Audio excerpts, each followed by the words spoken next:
नमस्कार दोस्तों, स्वागत है आप सभी का एक बार फिर हमारी चैनल पर। मित्रों, अगर आप भी अपनी लाइफ में कुछ नया सीखना चाहते हो तो इस चैनल को अभी सब्सक्राइब करें। 7 सितंबर 2023 कृष्ण जन्माष्टमी के दिन घर के इन दो कोनों में रख दें।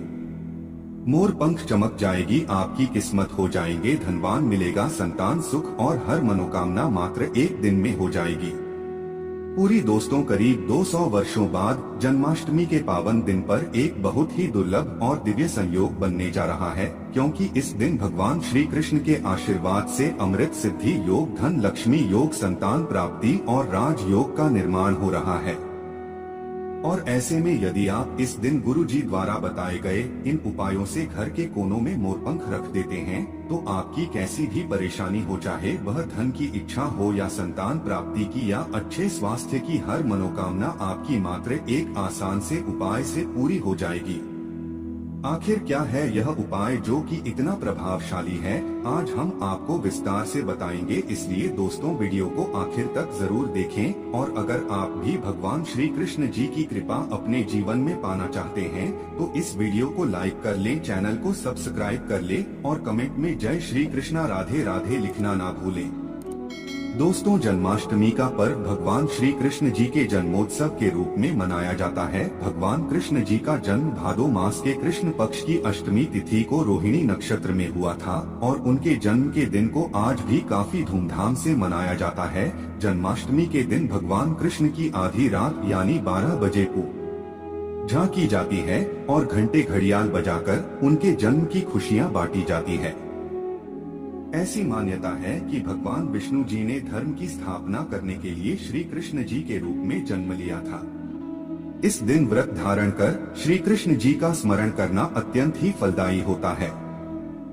शास्त्रों में जन्माष्टमी के व्रत को व्रत राज कहा गया है। भविष्य पुराण में इस व्रत के संदर्भ में उल्लेख है कि जिस घर में यह व्रत किया जाता है वहां अकाल मृत्यु, गर्भपात, दुर्भाग्य तथा कला नहीं होती है। जो एक बार भी इस व्रत को करता है वह संसार के सभी सुखों का भोग कर विष्णु लोक में निवास करता है। चलिए दोस्तों, जानते हैं कि साल 2013 में जन्माष्टमी का पर्व मनाया जाएगा। तो आपको बता दें कि जन्माष्टमी कृष्ण पक्ष की अष्टमी तिथि इस बार 6 सितंबर को पड़ रहा है। यह कृष्ण का 5250वीं जन्माष्टमी होगी। ऐसे में यह 6 सितंबर को दोपहर 3:37 से शुरू होगा और 7 सितंबर को शाम 4 बजे कर 14 मिनट तक रहेगा। इस दिन सुबह 9:20 से रोहिणी नक्षत्र शुरू होगा। ऐसे में गृहस्थ सितंबर और वैष्णव संप्रदाय के लोग 7 सितंबर को इस त्योहार को मनाएंगे। जन्माष्टमी के लिए इस बार शुभ मुहूर्त 46 मिनट का है, जो 12:02 से 12:48 तक रहेगा। ऐसे में इस दिन रोहिणी नक्षत्र का संयोग भी बन रहा है। ऐसे में इस दुर्लभ संयोग में जन्माष्टमी की पूजा करने से 3 जन्मों के पापों से मुक्ति मिलेगी। वहीं अगर किसी की आत्मा प्रेत योनि में भटक रही है तो उनके नाम से की गई पूजा उनकी आत्मा को मुक्ति प्रदान करेगी। इस दिन का व्रत निसंतान को भी संतान का सुख देने वाला होगा। ऐसे में इस बार जन्माष्टमी का व्रत करना ना भूलें। साथ ही जो इस व्रत को शुरू करना चाहते हैं उस बार उनके लिए सबसे अच्छा मौका है भगवान श्री कृष्ण की कृपा पाने का। ऐसे में वह भी इस बार व्रत को शुरू कर सकते हैं। चलिए दोस्तों, अब बात करते हैं मोरपंख के उपायों के बारे में। दोस्तों, मोरपंख घर में शांति और सुख समृद्धि के लिए बहुत ही उपयोगी वस्तु है। से शास्त्रों में एक प्रकार का यंत्र ही कहा गया है जो धन संपत्ति को आकर्षित करता है।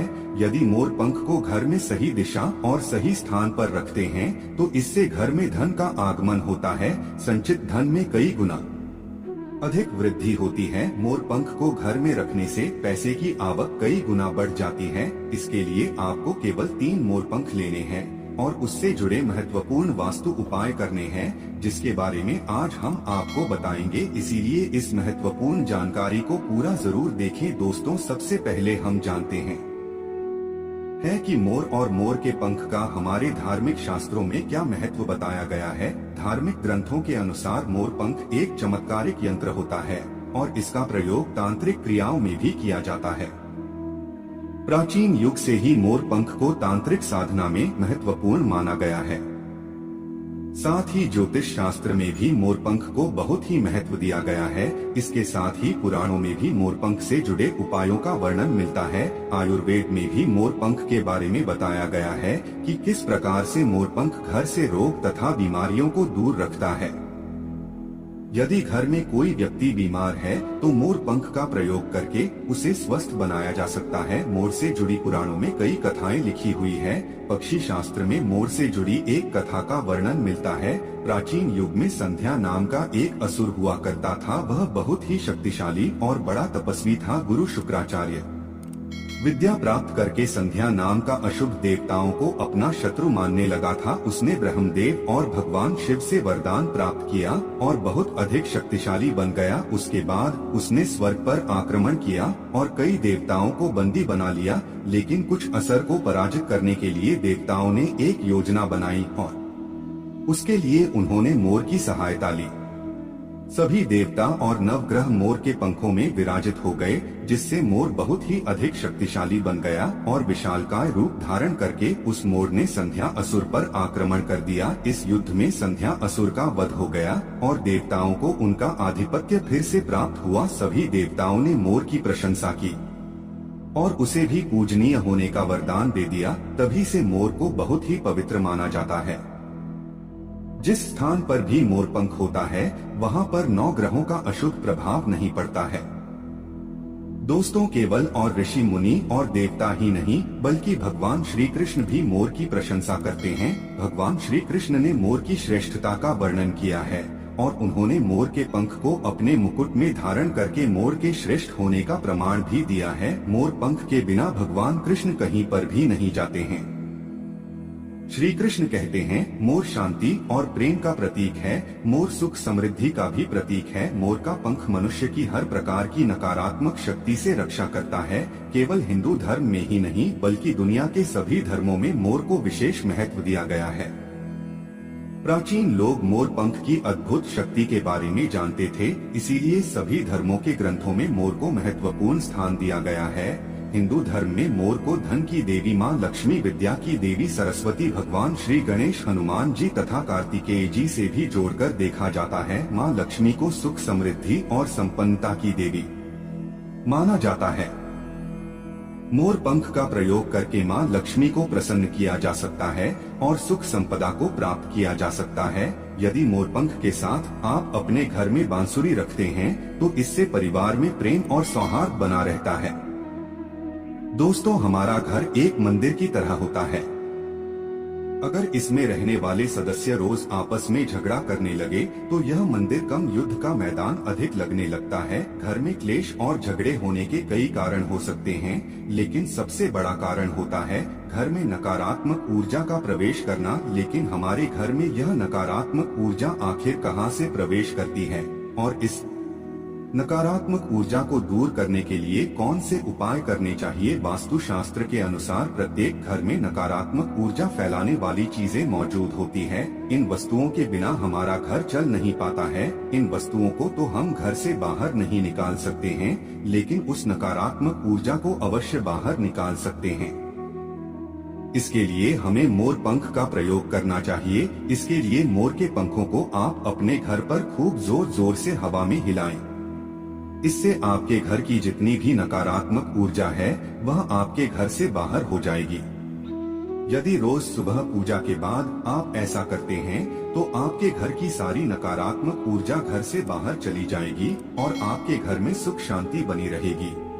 इसी बात को ध्यान रखते हुए आज हम आपको बताएंगे कि घर में वह कौन सी 3 जगह है जहां पर आपको मोरपंख जरूर रखना चाहिए। और इन जगहों पर अगर आप मोरपंख रख देते हैं तो आपके घर में भी सबसे अधिक सकारात्मक ऊर्जा बनी रहेगी। सबसे पहली बात, घर से नकारात्मक ऊर्जा को दूर करने के लिए अगर घर में नकारात्मक ऊर्जा है और परिवार के सदस्यों की तरक्की में अड़चनें निर्माण हो रही है तो आप अपने मुख्य द्वार के ऊपर गणेश जी की प्रतिमा रखें और प्रतिमा के दोनों ओर मोर पंख अवश्य रखें। इससे आपके घर में किसी भी प्रकार की नकारात्मक ऊर्जा प्रवेश नहीं कर पाएगी। यदि आपका मुख्य वास्तुशास्त्र के नियमों के विरुद्ध है तो आप मुख्य द्वार पर 3 मोर पंख अवश्य रखें, इससे वास्तु दोष समाप्त हो जाएंगे। दूसरी बात, ग्रहों के दुष्प्रभाव से बचने के लिए अगर घर के सदस्यों पर ग्रहों का दुष्प्रभाव है अथवा ग्रहों की स्थिति खराब चल रही है तो मोरपंख ले और उस पर गंगा जल अथवा शुद्ध जल का छिड़काव करें, फिर इसे ऐसे स्थान पर रख दें जहां पर या किसी को दिखाई न दे, इससे ग्रह शांत होने में मदद मिलती है।